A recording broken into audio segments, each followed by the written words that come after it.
Assalamualaikum warahmatullahi wabarakatuh.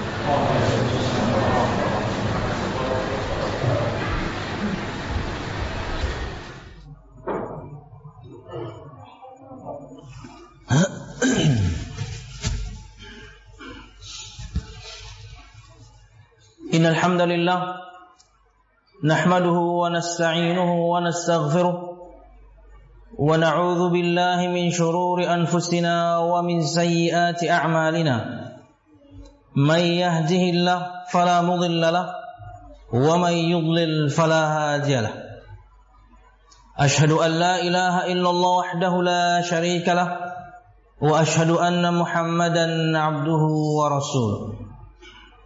قال الله تعالى في القرآن الكريم أعوذ بالله من الشيطان الرجيم يا أيها الذين آمنوا اتقوا الله حق تقاته ولا تموتن إلا وأنتم مسلمون يا أيها الناس اتقوا ربكم الذي خلقكم من نفس واحدة وخلق منها زوجها وبث منهما رجالا كثيرا ونساء واتقوا الله الذي تساءلون به والأرحام إن الله كان عليكم رقيبا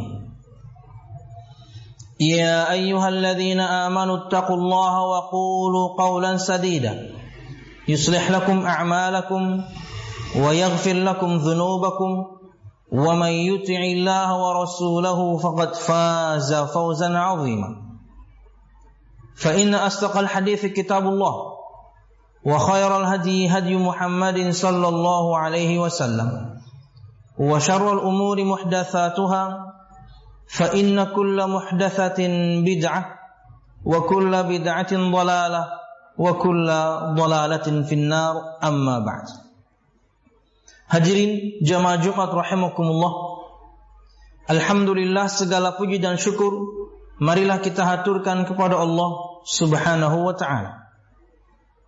Kemudian salawat serta salam semoga selalu tercurahkan kepada junjungan besar Nabi kita Muhammad sallallahu alaihi wasallam, juga beserta para sahabatnya, keluarganya, dan segenap kaum muslimin yang selalu istiqamah berpegang teguh dengan Islam sampai hari kiamat kelak. Hadirin jamaah Jumat rahimakumullah, di antara rumusan para ulama berkaitan dengan bagaimana seharusnya kita menjalani hidup ini sebagai seorang muslim, mereka mengatakan bahwasanya unsur agama Islam itu ada 3. Artinya yang akan ulun sampaikan berikut ini harusnya menjadi pedoman semua kita. Dan ketika kita keluar dari khutbah ini dan Jumatan ini, kita tahu seperti ini seharusnya saya sebagai seorang muslim. Disebutkan di antara unsur agama Islam adalah al-istislamu lillahi bit-tauhid wal inqiyadu lahu bit-ta'ah wal bara'atu minasyirki wa ahlihi. Unsur agama Islam itu ada 3. Yang pertama, berserah diri kepada Allah Subhanahu wa ta'ala dengan bertauhid. Yang kedua, tunduk dan patuh kepada Allah Subhanahu wa ta'ala dengan menjalankan ketaatan. Dan yang ketiga, berlepas diri dari kesyirikan dan semua pelakunya. Mari kita bahas satu persatu. Di antara unsur agama Islam adalah al-istislamu lillahi bit-tauhid. Berserah diri kepada Allah Subhanahu wa ta'ala dengan bertauhid. Muslim itu mengesahkan Allah. Muslim itu mentauhidkan Allah. Muslim itu mempersembahkan semua ibadahnya hanya kepada Allah. Baik itu amal ibadah berkaitan dengan hati, amal lisan, amal anggota badan. Maka ia hanya persembahkan hanya untuk Allah Subhanahu wa ta'ala, tidak untuk yang lainnya. Sekalipun kepada Nabi Muhammad sekalipun kepada malaikat, apalagi hanya kepada orang saleh dan para wali. Anda persembahkan amal ibadah Anda kepada Nabi Muhammad sekarang. Anda persembahkan amal ibadah Anda kepada malaikat Allah Jibril sekarang. Anda berbuat syirik kepada Allah Subhanahu wa ta'ala. Muslim itu bertauhid. Ini unsur agama Islam. Harus ada pada diri setiap Muslim. Karena tujuan semua kita diciptakan Allah Subhanahu wa ta'ala untuk beribadah, untuk menyembah Allah Subhanahu wa ta'ala. Tapi bukan berarti kemudian kita tidak mengambil kenikmatan dunia. Silahkan ambil, nikmati, no problem.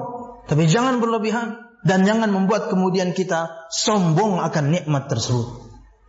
Allah Subhanahu wa ta'ala berfirman dalam surah Az-Zariyat ayat 56, "Wa ma khalaqtul jinna wal insa illa liya'budun."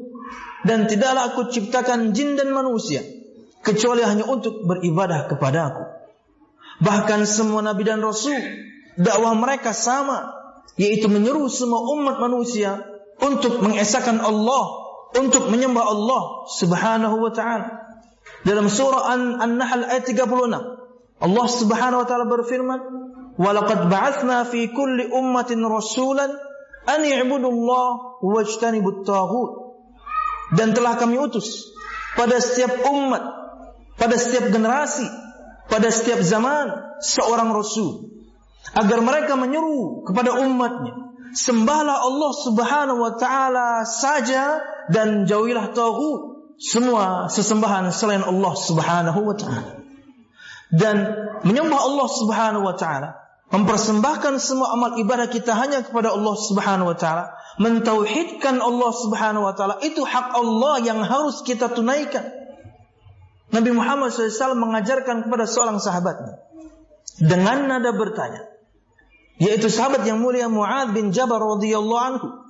Kata beliau sallallahu alaihi wasallam, "Ya Mu'adz, atadri ma haqqullahi 'alal ibad wa ma haqqul ibadi 'ala Allah?" Wahai Mu'adz, tahukah kamu apa hak Allah atas hambanya dan apa hak hamba atas Allah Subhanahu wa ta'ala? Mu'adz bin Jabal radhiyallahu anhu menjawab, "Allah wa rasuluhu a'lam." Allah dan Rasulnya yang lebih mengetahui. Kata Nabi Muhammad SAW, "Haqqullah ay ya'buduhu wa la yusyriku bihi syai'a." Hak Allah itu adalah, artinya ini kewajiban kita sebagai seorang hamba. Hak Allah adalah agar mereka semua menyembah Allah Subhanahu wa ta'ala dan tidak berbuat syirik kepada Allah Subhanahu wa ta'ala dengan sesuatu apapun. Ini unsur yang pertama. Muslim itu bertauhid, Muslim itu mengesahkan Allah Subhanahu wa ta'ala dalam semua peribadatannya, amal hati, amal lisan, dan juga amal anggota badan. Kemudian unsur agama Islam yang kedua, al-inqiyadu lahu bit-ta'ah, tunduk dan patuh kepada Allah Subhanahu wa ta'ala dengan menjalankan ketaatan. Muslim itu taat beragama. Muslim itu menjalankan ketaatan kepada Allah Subhanahu wa ta'ala. Allah Subhanahu wa ta'ala berfirman dalam surah An-Nisa ayat 59, "Ya ayyuhalladzina amanu atii'u Allah wa atii'ur rasul," ila akhir ayat. Hai orang-orang yang beriman, taatilah Allah, taatilah Rasul. Perintah dari Allah Subhanahu wa ta'ala untuk kita agar kita mentaati Allah Subhanahu wa ta'ala dan Rasulnya. Dan kita sebagai seorang hamba tidak punya pilihan memang kecuali taat. Dalam surah Al-Ahzab ayat 36, Allah Subhanahu wa ta'ala berfirman, "Wa ma kana lil mu'minin wa la mu'minatin idza qada Allahu wa rasuluhu amran ayyakuna lahumul khiyaratu min amrihim." Tidaklah patut untuk seorang mukmin dan mukminah jika Allah dan Rasulnya telah menetapkan satu ketetapan, menentukan satu hukum, mereka punya pilihan lain tentang urusan mereka tersebut. Artinya kita tidak punya pilihan. Ada perintah Allah Subhanahu wa ta'ala, lakukan. Ada perintah Nabi Muhammad SAW, lakukan sesuai dengan kemampuan yang kita miliki. Dan begitu pula sebaliknya, ada larangan dari Allah Subhanahu wa ta'ala, tinggalkan. Dan juga larangan Nabi Muhammad SAW, tinggalkan. Tentunya meninggalkan larangan Allah dan Rasulnya jauh lebih mudah, karena tidak ada embel-embel kemampuan berkaitan dengan meninggalkan larangan. Perhatikan sabda Nabi Muhammad SAW berikut. Kata beliau SAW, "Ma nahaitukum anhu fajtanibuh, wa ma amartukum bihi fa'tu minhu mastata'tum." Yang aku larang dari kalian tinggalkanlah, yang aku perintahkan untuk kalian lakukanlah sesuai kemampuan kalian. Ada embel-embel kemampuan berkaitan dengan menjalankan ketaatan karena ia memang berat. Tapi tidak ada embel-embel kemampuan berkaitan dengan meninggalkan kemaksiatan karena tinggal ditinggalkan saja. Menjalankan ketaatan butuh motivasi, menjalankan ketaatan butuh semangat, menjalankan ketaatan butuh ilmu dulu. Ada orang subhanallah untuk bangun subuhnya dia menyiapkan 4 weker, 4 alat, entah itu mati atau hidup, untuk membangunkannya subuh. Di arlojinya dipasangnya alarm, di handphonenya dipasangnya alarm, di jam dindingnya dipasangnya alarm. Istrinya kemudian dia ingatkan, ingatkan saya setengah jam atau sebelum, atau 1 jam sebelum azan subuh, bangunkan saya. 4 dia pasang alarm demi untuk bangun subuh. Dan tentunya ini sangat berbeda dengan orang-orang yang boro-boro masang alarm. Azan subuh dia dengarkan tapi kemudian dia tidur. Bukan masjidnya yang jauh, bukan musolanya yang jauh, tapi hatinya yang jauh. Al-musyahidun al-kiram, muslim itu taat beragama dan kita tidak punya pilihan kecuali taat sesuai dengan kemampuan yang kita miliki. Mampu berdiri, ya sholat berdiri. Gak mampu berdiri, ya kemudian duduk. Duduk juga gak mampu, kemudian rebahan. Ya, kemampuan kita berbeda. Subhanallah. Tapi tidak ada embel-embel berdasarkan kemampuan kalian ketika meninggalkan kemaksiatan. Karena itu mudah, kata para ulama. Tinggal ditinggalkan saja. Tempat maksiatnya, teman buruknya, komunitas jahatnya, tinggalin aja, selesai. Tapi ketaatan butuh effort yang luar biasa dari kita. Dan hadirin jamaah rahimakumullah, orang yang mentaati Rasulullah SAW itu bukti dia taat kepada Allah. An-Nisa 80, Allah Subhanahu wa taala berfirman, "Wa may yuti'ir rasul faqad ata'a Allah." Dan barang siapa yang mentaati Rasul, maka dia telah mentaati Allah Subhanahu wa taala. Dan subhanallah hadirin, ketaatan ini mendatangkan manfaat untuk kita dunia akhirat. Padahal seharusnya ketika ia adalah sebuah perintah, kita lakukan selesai. Tapi tidak. Manfaatnya kembali ke kita. Ketaatan yang kita lakukan manfaatnya kembali ke kita. Kemaksiatan yang kita lakukan keburukannya kembali ke kita. Semua umat manusia menyembah Allah tidak membuat Allah makin mulia. Semua umat kemudian bermaksud kepada Allah tidak membuat Allah terhina. No. Ketaatan yang kita lakukan manfaatnya untuk kita. Kemaksiatan yang kita lakukan keburukannya untuk kita. Dunia akhirat. Bahkan di antara maksiat kepada Allah Subhanahu wa taala, ada yang pasti dosanya itu Allah bayar cash di dunia. Babani muajjalani uqubatuhuma fid dunya. Kata Nabi Muhammad, ada 2 pintu dosa yang jika dilakukan menyegerakan hukumannya di dunia, mesti Allah balas di dunia. Al-baghy wal-uquq, kezaliman dan kedurhakaan. Zalim kita kepada orang, mesti Allah balas di dunia, cepat atau lambat. Durhaka kita kepada kedua orang tua atau salah satunya, mesti akan dibalas di dunia, cepat atau lambat. Sebaliknya, kabar gembira berkaitan dengan ketaatan. Di dunia pun sudah mendatangkan begitu banyak manfaat. Di awal-awal surah At-Talaq, wa may yattaqillaha yaj'al lahu makhraja wa yarzuqhu min haitsu la yahtasib. Wa may yattaqillaha yaj'al lahu min amrihi yusra. Wa may yattaqillaha yukaffir anhu sayyi'atihi wa yu'dhim lahu ajra.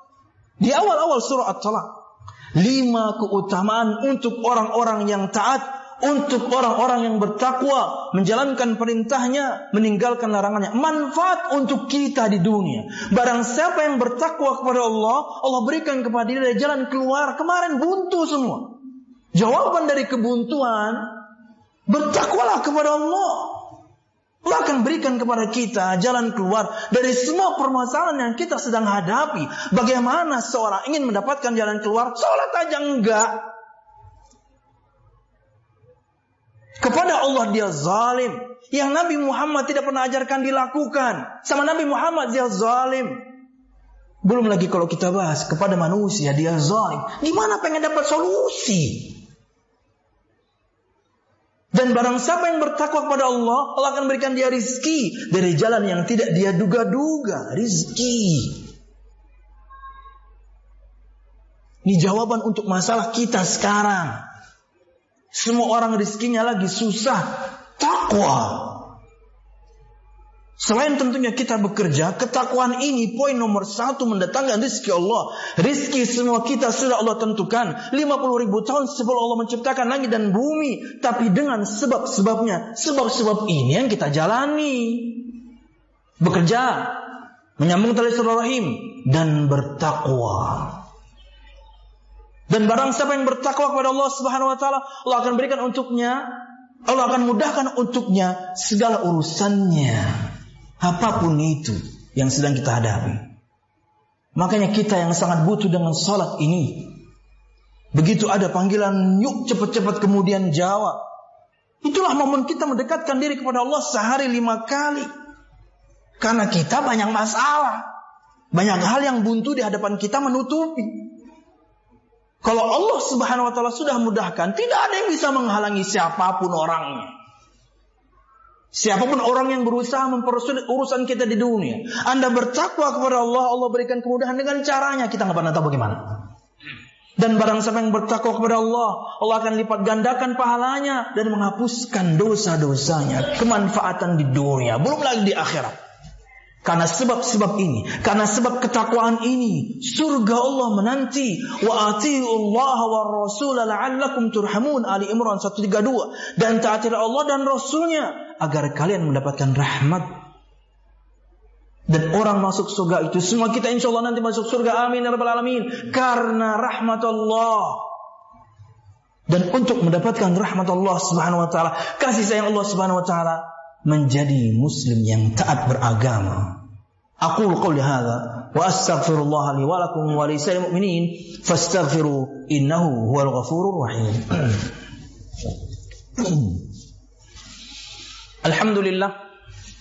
Alhamdulillahilladzi hadana li hadza wa ma kunna linahtadiya laula an hadana Allah. Wassalatu wassalamu ala asyrafil anbiya wal mursalin Muhammad sallallahu alaihi wasallam wa ala alihi wa ashabihi ajma'in.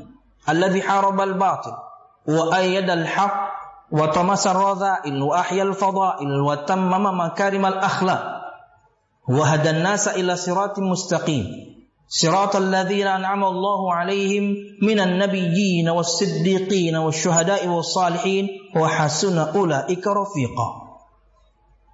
Hadirin jamaah Jumat rahimakumullah, muslim itu bertauhid, muslim itu taat beragama. Itulah unsur agama Islam 2 di antara 3 yang kita akan sampaikan berikut ini. Dan unsur agama Islam yang ketiga, al-bara'atu minasyirki wa ahlih, berlepas diri dari kesyirikan dan para pelakunya. Hadirin jamaah rahimakumullah, kesyirikan itu adalah mempersekutukan Allah Subhanahu wa taala dengan yang lainnya. Menyamakan selain Allah dengan Allah dalam keistimewaan Allah Subhanahu wa ta'ala. Contoh mudah. Allah istimewa dengan semua asma dan sifatnya. Allah istimewa. Allah as-sami', maha mendengar. Allah al-mujib, maha menjawab doa. Makanya semua kita memanjatkan doa hanya kepada Allah karena Allah yang maha mendengar. Karena Allah yang bisa kabulkan. Anda berdoa kepada orang saleh yang sudah mati. Anda berdoa kepada wali yang sudah mati. Anda berdoa kepada Nabi Muhammad yang sudah meninggal. Anda berbuat syirik kepada Allah Subhanahu wa ta'ala. Karena Anda berarti menyamakan Nabi Muhammad SAW dengan Allah dalam keistimewaan Allah. Karena Nabi Muhammad SAW tidak maha mendengar. Nabi Muhammad tidak maha menjawab doa. Ulun pakai contoh yang paling tinggi, itu Nabi Muhammad SAW makhluk paling mulia sejagat raya ini. Anda persembahkan doa Anda, Anda panjatkan doa Anda kepada Nabi Muhammad, Anda berbuat syirik. Itu definisi mudah. Menyamakan selain Allah dengan Allah dalam perkara yang itu adalah keistimewaan Allah Subhanahu wa taala. Contohnya tadi adalah As-Sami' Al-Mujib. Apalagi ada orang berdoa kepada benda yang mati, subhanallah. Kepada Jibril Anda persembahkan doa Anda berbuat syirik. Kepada Nabi Muhammad Anda persembahkan doa Anda berbuat syirik. Dan ini dosa besar yang paling besar. Kata Nabi Muhammad SAW dengan nada bertanya. Bentuk pembelajaran Nabi Muhammad SAW kepada para sahabatnya. Agar mereka kemudian lebih perhatian dengan sabda beliau SAW. Ala unabbi'ukum bi akbaril kabair. Maukah kalian, hai para sahabatku, aku kabarkan tentang dosa besar yang paling besar? Bala ya Rasulullah. Ya Rasul. Mau. Kata Nabi Muhammad, al-isyraku billah. Berbuat syirik kepada Allah Subhanahu wa ta'ala. Muslim itu berlepas diri dari kesyirikan. Muslim itu tidak berbuat syirik. Apalagi misalnya syiriknya syirik yang besar. Dia menghancurkan amal semuanya. Dia mengeluarkan pelakunya dari Islam. Dia mengekalkan pelakunya di neraka Allah Subhanahu wa ta'ala. Kalau syiriknya besar. Az-Zumar 56, Allah Subhanahu wa ta'ala berfirman, "Walaqad uhiya ilaika wa ilal ladzina min qablika la in asyrakta la yahbatanna 'amaluka wa la takunanna minal khasirin." Dan telah diwahyukan kepadamu dan kepada para rasul sebelummu, hai Muhammad SAW, satu wahyu yang sama. Bahwasanya jika kamu berbuat syirik kepada Allah Subhanahu wa ta'ala, kamu di sini Nabi Muhammad. Apalagi kemudian kita, ancaman untuk orang paling bertakwa sejagat raya ini. Karena kata Nabi Muhammad, atqakum billahi ana, a'lamukum billahi ana. Orang paling bertakwa di antara kalian saya, orang paling kenal Allah di antara kalian saya paling tahu. Ancaman ini untuk Nabi Muhammad, apalagi kita yang di bawahnya. Telah diwahyukan kepadamu dan kepada Rasul sebelum Muhammad satu wahyu. Jika kamu berbuat syirik kepada Allah Subhanahu wa ta'ala, syirik besar, la yahbatanna amalu. Sungguh betul-betul amalmu gugur, hancur, habis. Udah 50 tahun umur, lempeng kemarin, ada masalah pergi ke dukun. Udah 60 tahun umur, lempeng kemarin, ada masalah pergi ke tukang sihir untuk menyelesaikan masalah. Habis semua amal Anda sejak Anda balik sampai umur 60. Habis semua amal Anda sejak Anda balik sampai umur 50. Ruginya luar biasa. Datang ke dukun doang. Dan sekarang keren-keren dalam bentuk aplikasi. Dan bahkan ada tawaran-tawaran. Masuk ke SMS. Ingin kaya, ingin nyantet orang, pakai SMS sekarang, subhanallah. Inti kalau pengen kaya, kaya sendiri aja. Gak usah nawar-nawarin saya. Kaya aja kamu sana sendirian. Nawar-nawarin orang. Ya, tawaran santet sekarang lewat SMS. Subhanallah. Maksudnya mau nyantet orang enggak? Subhanallah. Lebih kurang ajarnya lagi orang-orang seperti ini. SMS masuk dengan nomor tertentu, tapi kemudian mengatakan jika Anda ingin membaca SMS berikut ini, katakan yes. Berarti pulsa kan kita yang tanggung ya. Ulun kira kan perkara penting ya. Mungkin seseorang betul-betul lagi butuh apa gitu, sedang di mana gitu, sinyal tipis gitu, cuman 2G, tapi kemudian perlu sesuatu, akhirnya dia SMS, cuman yang bayar yang nerima. Ulun ketik yes, tak tanya tawarannya, Anda ingin pinjaman, kurang aja. Sudah kita yang bayar, kita yang ditipu pula. Modern sekarang kesyirikannya, tawarannya lewat perkara-perkara yang canggih yang kita hadapi sekarang. Wahai Muhammad SAW, telah diwahyukan kepadamu dan kepada para rasul sebelummu. Jika kamu berbuat syirik kepada Allah, sungguh amalmu semuanya akan hancur. Semua yang belajar bahasa Arab faham bahwasanya lam yang berharokat falas sebelum kata kerja mudhari itu untuk penguat. Bahwasanya nun tasdid fathah setelah kemudian fi'il atau kata kerja mudhari itu untuk penguat. Salah satu saja dipakai cukup. La yahbato akan gugur, yahbatonna akan gugur. Allah pakai depan belakang untuk menguatkan. La yahbatonna betul-betul sungguh-sungguh hancur, gugur, habis semua amal kalau syirik kepada Allah Subhanahu wa ta'ala. Wala takunanna minal khasirin. Allah ulang lagi. Penguatnya depan belakang, wala takunanna minal khasirin. Dan sungguh betul-betul kamu menjadi orang yang merugi.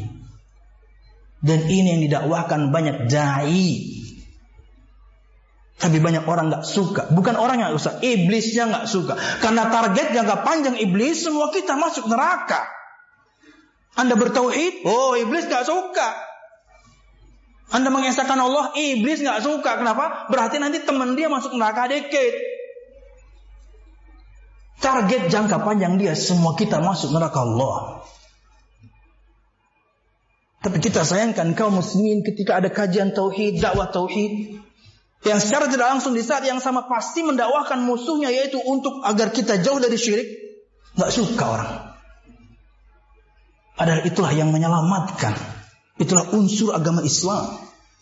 Dan jika seorang wafat dan belum sempat bertobat kepada Allah Subhanahu wa taala, syirik besar, tidak Allah ampuni. Di mana dosa-dosa yang lain sebanyak apapun, bahkan disebutkan memenuhi langit, seisi bumi, seluas bumi, seberat bumi, dosa semua. Tapi bukan syirik, kemungkinan diampuni masih luas.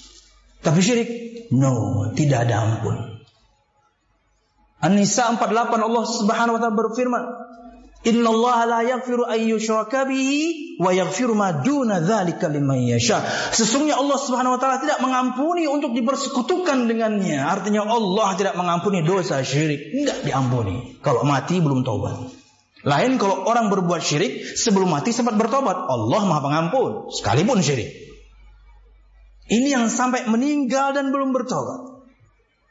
Sesungguhnya Allah tidak mengampuni untuk dipersekutukan dengannya. Allah tidak mengampuni dosa syirik. Wa yaghfiru ma duna dzalika liman yasha, dan mengampuni dosa-dosa yang levelnya di bawah syirik bagi orang-orang yang Allah kehendaki. Cukup sampai di situ jamaah? No. Allah haramkan untuknya surga dan tempat kembali neraka dan tidak bisa ditolong. Al-Maidah 72 Allah Subhanahu wa taala berfirman, "Innahu may yusyrik billah faqad harramallahu 'alaihi al-jannah wa ma'wahu an-nar wa ma lidh-dhalimin min ansar." Sesungguhnya barang siapa yang berbuat syirik kepada Allah, maka sesungguhnya Allah mengharamkan untuknya surga dan tempat kembalinya neraka, dan tidak ada pertolongan untuk orang-orang yang berbuat zalim, yaitu syirik. Siapapun orang meninggal dengan begitu banyak dosa besarnya tapi bukan syirik, masih sangat mungkin ditolong. Bisa nabi, bisa rasul, bisa malaikat, bisa orang saleh memberikan mereka syafaat. Ya Allah, ampuni mereka. Kenapa? Mereka orang bertauhid. Cuman ya berdosa besar, iya, tapi mereka bertauhid. Kemungkinan mendapatkan syafaat dari orang yang Allah izinkan untuk memberikan syafaat yang tidak berbuat syirik masih luas, tapi yang berbuat syirik wa ma lidh-dhalimin min ansar, dan tidak ada untuk orang-orang yang berbuat zalim kesyirikan penolong, tidak ada penolong. Muslim itu bertauhid, Muslim itu taat beragama, Muslim itu tidak berbuat syirik kepada Allah Subhanahu wa taala. Wallahu a'lam bishawab.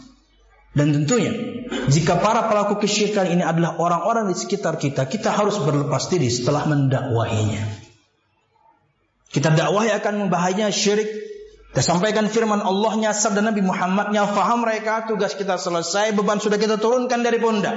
Lanjut mereka dengan syiriknya, kita hanya bisa berdoa kepada Allah Subhanahu wa taala. Mungkin orangnya orang tua kita, mungkin orangnya na'udzubillah pasangan kita, mungkin orangnya anak kita, mungkin orangnya teman-teman dekat kita. Dakwahi dan tugas kita hanya menyampaikan, lanjut mereka dengan kesyirikannya, tugas kita sudah selesai. Wallahu a'lam bishawab. Ini bisa saya sampaikan berkaitan dengan 3 unsur agama Islam. Mudahnya adalah Muslim itu mengesahkan Allah, bertauhid, Muslim itu taat beragama, dan Muslim itu dia berlepas diri dari kesyirikan dan para pelakunya. Wallahu a'lam bishawab. Allah maqsim lana min khasyatika ma tahulu bihi bainana wa baina ma'siyatik, wa min ta'atika ma tuballighuna bihi jannatak, wa min al-yaqini ma tuhawwinu bihi alaina masa'ibad dunya, wa mati'na Allah bi asma'ina wa absarina wa quwwatina abada ma ahyaytana, waj'alhu al-waritha minna waj'al tha'rana ala man zalamana ya arhamar rahimin. Rabbana hab lana min azwajina wa dhurriyyatina qurrata a'yunin waj'alna lil muttaqina imama. Rabbana la tuzigh qulubana ba'da idh hadaytana wa hab lana lana min ladunka rahmah innaka antal wahhab. Allahumma inna nas'aluka husnal khatimah wa na'udzubika min su'il khatimah ya arhamar rahimin. Allahumma inna nas'aluka al-jannata wa ma qarraba ilaiha min qawlin aw amal wa na'udzubika minan nari wa ma qarraba ilaiha min qawlin aw amal. Rabbana atina fid dunya hasanah wa fil akhirati hasanah wa qina adzaban nar. Subhana rabbika rabbil izzati amma yasifun wa salamun alal mursalin walhamdulillahi rabbil alamin. Aqimis salat.